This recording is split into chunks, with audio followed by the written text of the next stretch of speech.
auditor itu juga ada tekanan ya teman-teman. Selain tekanan anggaran juga ada juga namanya tekanan waktu. Yang ketiga,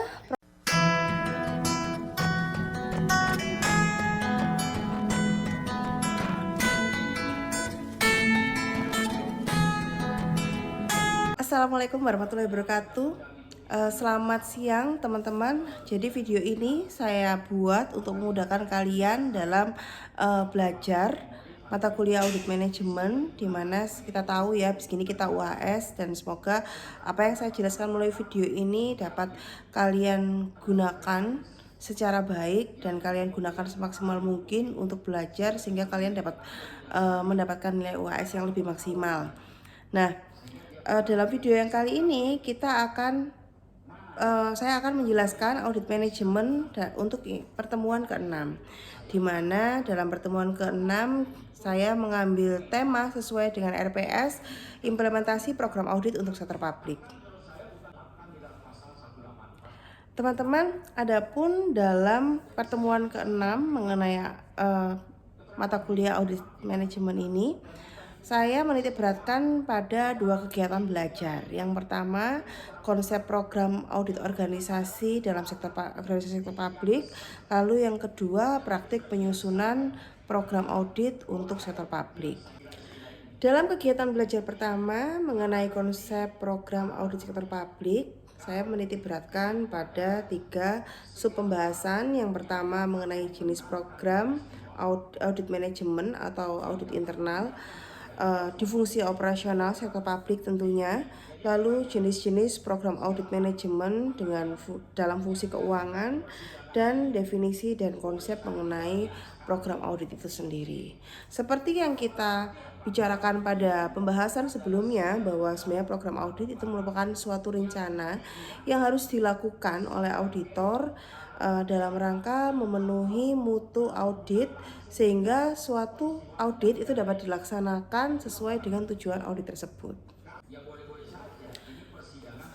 Baik teman-teman, terkait dengan konsep program audit itu sendiri sebenarnya tertuang dalam Standar Internasional Praktek Profesional Audit Internal atau International Professional Practice Framework atau IPPF, di mana IPPF ini sudah dikeluarkan di tahun 2020, nomornya 2240. Tentunya yang mengeluarkan adalah Institute of Internal Audit, dan tentunya bukan di Indonesia ya. Di mana di dalam IPPF tersebut, standar tersebut itu menyatakan bahwa seorang auditor memang harus menyusun dan mendokumentasikan program kerja untuk pencapaian tujuan penugasan. Dan teman-teman, ini saya sedikit bercerita ketika saya dulu menjadi seorang auditor internal di salah satu instansi pemerintah. Itu terkait dengan program audit ini kita harus membuat sebelum ST penugasan. Kenapa? Karena dalam program audit itu seperti telah kita pelajari, itu tertuang mengenai langkah-langkah apa yang kita lakukan, terus siapa counterpart yang akan melaksanakan, dan semua perencanaan terkait dengan peralatan perlengkapan yang akan digunakan. Dan dari program kerja audit yang kita buat itu akan kita cocokkan dengan bagaimana realisasi di lapangan. Kalau ditanya, Budian, apakah program kerja audit itu bisa berubah sewaktu-waktu? Program kerja audit ini bisa berubah teman-teman di pertengahan ketika kalian melaksanakan audit manajemen atau audit internal. Namun tentunya harus ada dasarnya. Misalnya ternyata di lapangan setelah melakukan observasi ternyata ada suatu bisnis proses baru yang tidak masuk dalam perencanaan audit kalian yang sebelumnya, itu bisa ditambahkan, atau bahkan ada yang kurang tepat bisa dikurangkan dari program kerja audit yang sudah teman-teman atau auditor internal buat. Nah, sehingga dari penjelasan yang tadi saya jelaskan, program audit itu memiliki beberapa tujuan ya. Tujuan pertama adalah tentunya sebagai acuan. Acuan dalam apa? Acuan dalam pengumpulan data dan proses evaluasi pelaksanaan tugas audit internal secara keseluruhan. Lalu dapat juga digunakan oleh auditor sebagai pedoman yang spesifik, karena kalau yang pedoman secara umum itu biasanya sudah tertuang dalam SOP pada instansi instansi atau manajemen unit audit internal tersebut. Pedoman yang spesifik itu dapat menentukan langkah-langkah apa yang harus dilakukan auditor ketika melakukan atau melaksanakan kegiatan audit yang akan mereka jalankan. Ketiga, program audit ini dapat digunakan sebagai sarana pembanding data. Maksudnya di sini adalah ketika di awal Anda memiliki seorang auditor internal memiliki data-data gitu kan. Terus data-data awal gitu, ternyata ketika melakukan pelaksanaannya di pertengahan ternyata ada beberapa data yang masih harus disesuaikan. Nah, itu ketika dia bisa menggunakan program audit itu untuk membandingkan lalu kemudian meminta data tambahan. Terus yang keempat, sebagai alat untuk mengkontrol dan mencatat pelaksanaan audit secara keseluruhan. Tadi saya katakan bahwa program audit itu berisi mengenai rencana. Dalam rencana tersebut itu ada siapa saja counterpart yang melaksanakan. Nah, ternyata dalam pertengahannya berjalan secara realisasi kita menemukan adanya lingkup audit yang lebih luas gitu kan, diperluas lingkup auditnya sehingga memerlukan tambahan dari anggota tim atau counterpart yang harus melaksanakan audit tersebut sehingga realisasinya juga bisa berubah. Lalu yang kelima, program audit juga dapat digunakan sebagai alat bantu bagi seorang auditor internal atau auditor baru atau junior. Nah, teman-teman, tujuan program audit yang keenam adalah sebagai bukti dukung ya kan bagi seorang auditor bahwa mereka itu kita tuh sudah berjalan sesuai dengan apa yang direncanakan, dan ketika memberikan pendapat atau memberikan rekomendasi itu sudah sesuai dengan prosedur yang telah berjalan. Dan biasanya yang program audit itu juga masuk dalam KDA atau KKA seorang auditor internal. Nah, yang ketujuh, tujuan dari program audit seorang auditor internal itu juga dapat dijadikan sebagai pedoman bagi penilaian fungsi dari unit, entitas atau organisasi dari audit internal itu sendiri.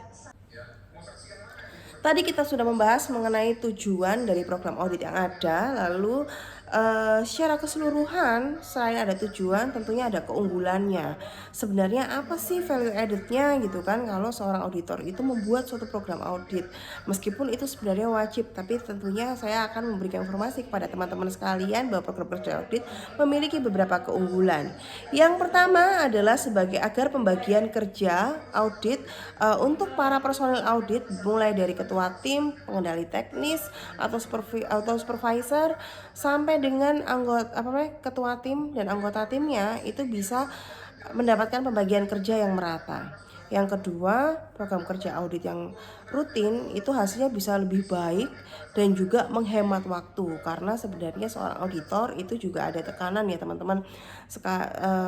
Selain tekanan anggaran juga ada juga namanya tekanan waktu. Yang ketiga, program audit itu memilih tujuan yang penting-penting saja. Artinya memang sih sebenarnya kalau kita mau audit secara keseluruhan lingkupnya akan semakin luas sekali. Nah, bagaimana untuk membatasi ruang lingkup yang ada agar audit yang kita jalankan itu tidak terlalu luas sehingga waktu yang kita gunakan itu dapat secara efektif dan efisien. Terus yang keempat, program kerja audit yang telah digunakan dapat menjadi pedoman untuk tahun berikutnya juga. Jadi ternyata dalam tahun ini kita lakukan, tahun depan kita harus melakukan audit yang sama. Nah, program kerja audit dari tahun sebelumnya itu bisa kita gunakan sebagai acuan untuk melaksanakan audit pada tahun yang akan datang. Lalu program kerja audit itu juga dapat menampung pandangan atas manajer atau direksi dan juga mitra kerja. Yang keenam, program kerja audit memberikan kepastian bahwa ketentuan umum akuntansi yang ada itu telah dijalankan dengan baik dan dengan benar dan semestinya. Gitu. Yang terakhir, dengan adanya program kerja audit itu tanggung jawab atas pelaksanaan audit itu menjadi jelas. Setelah kita berbicara mengenai apa sih keunggulan dari program kerja audit, sekarang saya akan memaparkan kepada teman-teman terkait dengan kelemahan dari program audit itu sendiri. Ada beberapa kelemahan program audit Salah satunya adalah tanggung jawab kita hanya terbatas pada program audit itu saja. Tapi di sini memang yang namanya audit manajemen itu kita harus membatasi dalam suatu ruang lingkup tertentu saja agar audit yang kita laksanakan itu nggak kemana-mana. Yang kedua, dengan adanya program audit sebenarnya itu sering menimbulkan hambatan untuk berpikir kreatif dan membangun teman-teman. Karena langkah-langkah yang akan kita jalankan itu semua sudah kita tuangkan dalam program audit itu.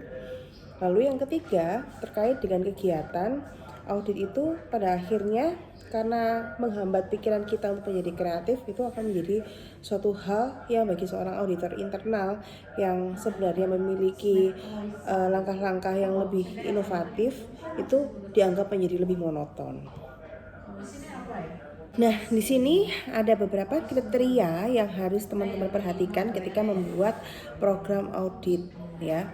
Yang pertama yang perlu diperhatikan adalah dalam program audit itu memiliki suatu tujuan dan tujuan yang ada itu harus dinyatakan secara rinci, jelas dan disetujui juga oleh auditi yang ada. Jadi ketika kita membuat program audit, kita juga harus menyerahkan itu kepada auditi. Auditi harus membaca dan auditi harus tahu apa yang akan kita lakukan dan auditi pun harus sama-sama saling menyetujui ya antara auditi dengan auditornya. Yang kedua, dalam program audit harus sesuai dengan penugasan yang kita lakukan. Jangan sampai langkah-langkah yang kita cantumkan dalam program audit itu akhirnya bertentangan dengan ruang lingkup audit yang kita jalankan dalam surat tugas.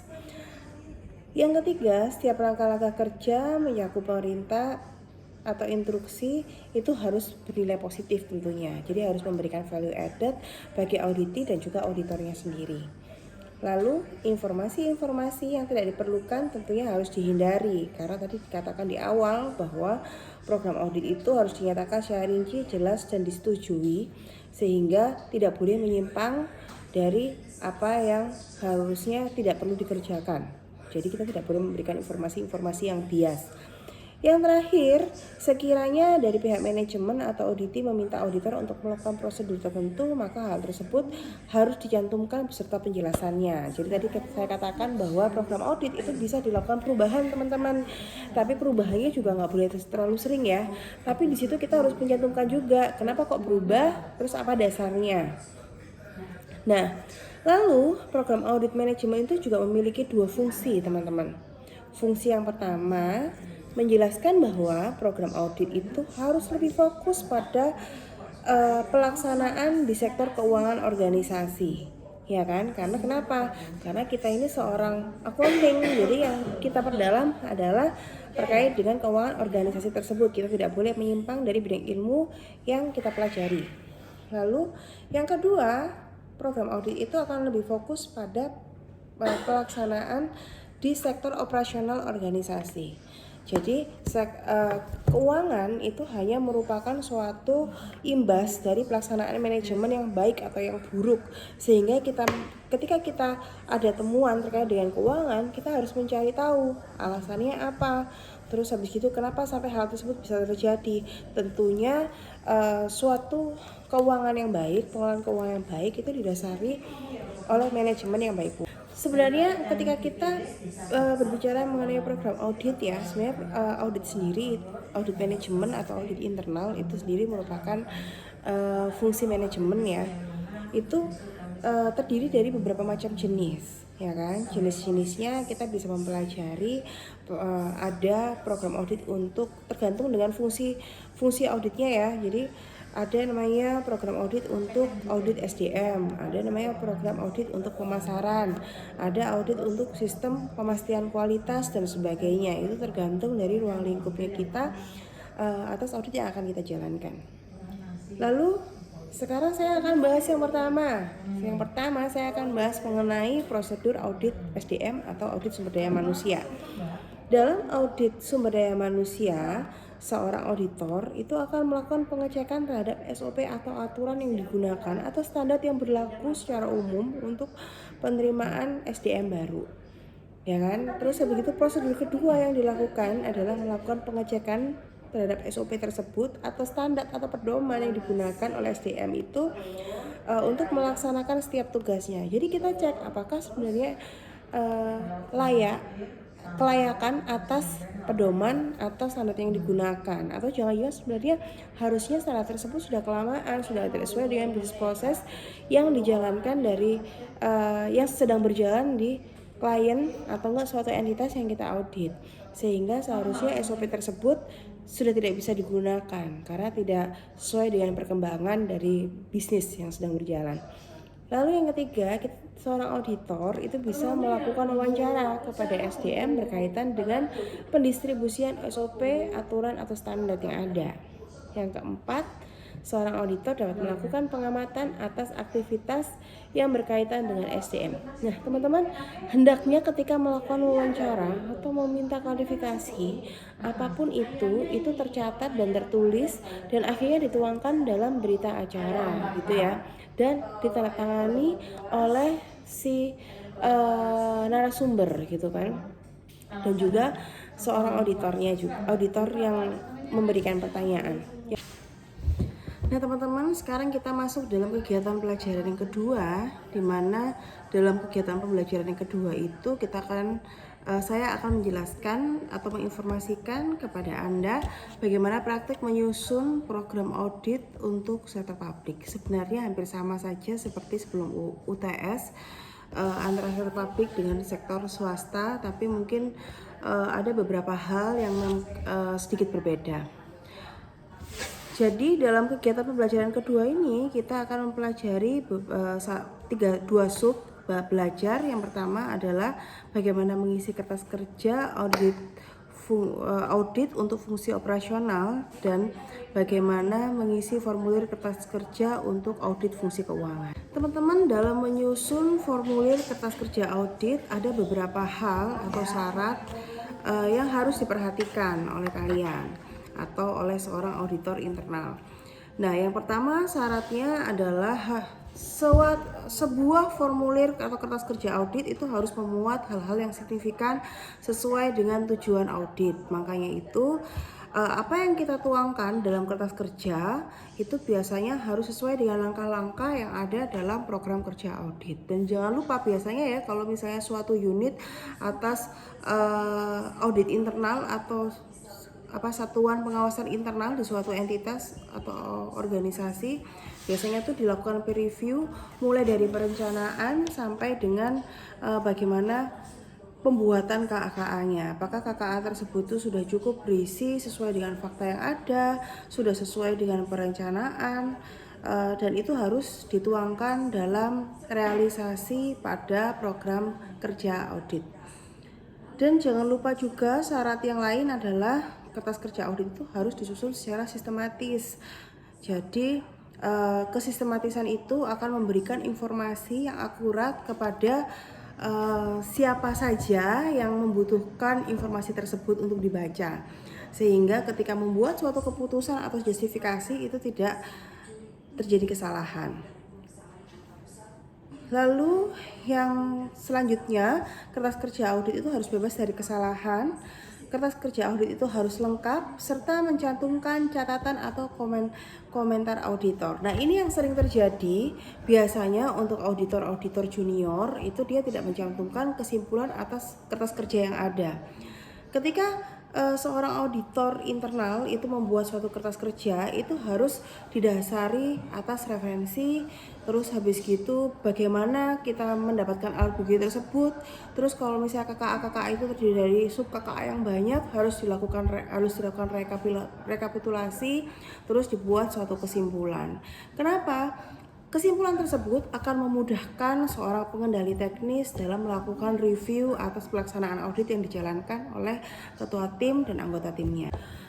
Nah teman-teman, kalian bayangkan ya, sebuah kertas kerja audit atau KKA itu sebenarnya kalau untuk audit internal itu nggak punya standar gitu ya, karena sesuai kebutuhan pelaksanaan audit di lapangan, dan itu berbeda dengan ketika seorang auditor eksternal melakukan audit gitu kan, KKA-nya biasanya lebih standar.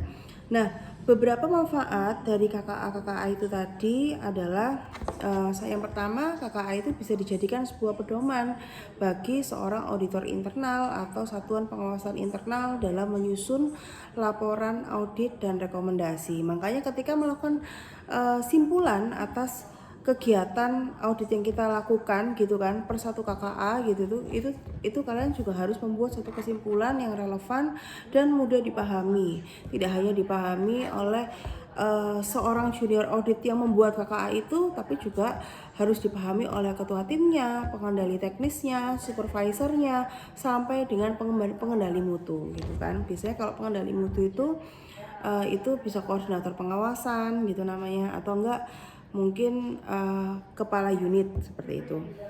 Terus yang kedua, KKA itu bisa digunakan sebagai media untuk menyimpan informasi, dan informasi tersebut berupa fakta atas temuan. Jadi sebenarnya ya, apalagi kalau misalnya audit investigasi, kemungkinan besar audit investigasi itu kan akan meminta seorang auditor untuk bersaksi gitu kan di pengadilan gitu kan, ketika atas suatu kasus gitu, tindak pidana korupsi misalnya. Itu mungkin antara KKA terus laporan terbit sampai dia dipanggil di pengadilan itu mungkin akan lama. Jadi sebenarnya KKA itu berfungsi untuk menyimpan informasi, merimain kembali apa yang pernah kita lakukan, apa yang pernah kita laksanakan atas suatu audit gitu ya.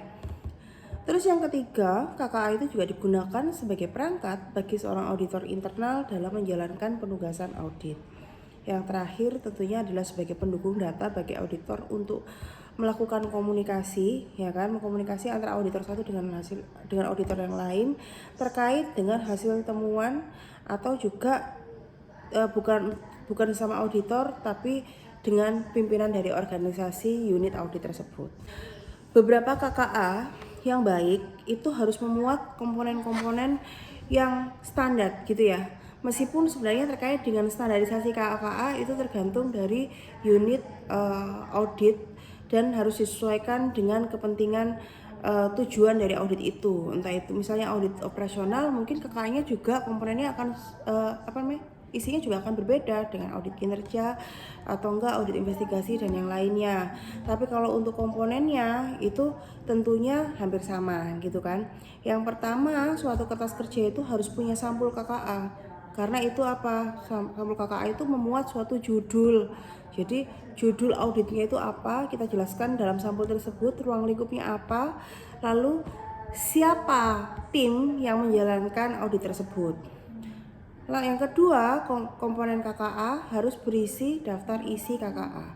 Daftar isi KKA itu harus diurutkan sesuai dengan referensi dari KKA yang teman-teman buat. Nah, KKA itu bisa KKA yang memang dibuat sendiri dari Excel, terus habis itu di print, atau KKA copy. Biasanya kalau KKA copy itu adalah permintaan atas dokumen ketika seorang auditor itu melaksanakan audit gitu ya. Terus habis itu dia membutuhkan dokumen ke auditi. Nah, dokumen fotokopian tadi disebut KKA copy gitu ya. Terus yang ketiga, suatu KKA yang baik itu harus memuat daftar simbol audit. Teman-teman, kadang-kadang bahkan ya, kalau misalnya pengalaman saya ketika saya kerja antara anggota tim, ketua tim, kan itu ada review berjenjang kan. Biasanya untuk pulpen aja bahkan dibedakan. Jadi untuk anggota tim hanya boleh menggunakan pulpen berwarna biru misalnya kayak gitu. Lalu ketua tim boleh menggunakan pulpen berwarna hitam. Kalau misalnya untuk pengendali teknis warna biru muda dan lain sebagainya. Itu tergantung unit audit masing-masing gitu ya. Yang keempat, tentunya KKA itu dalam KKA itu harus memuat surat tugas audit. Karena apa? Itu sebagai dasar kalian melakukan audit manajemen atau audit internal. Lalu KKA yang baik tentunya setelah ada surat tugas harus ada program kerja. Program kerja itu menginventarisir seluruh langkah-langkah yang kita lakukan sebelum kita melakukan audit. Dan ternyata kalau misalnya ternyata di dalam perjalanan ya ternyata ada perubahan, ya kita tuangkan ke program kerja tambahan, misalnya seperti itu. Lalu yang terakhir, kertas kerja audit harus dikelompokkan sesuai dengan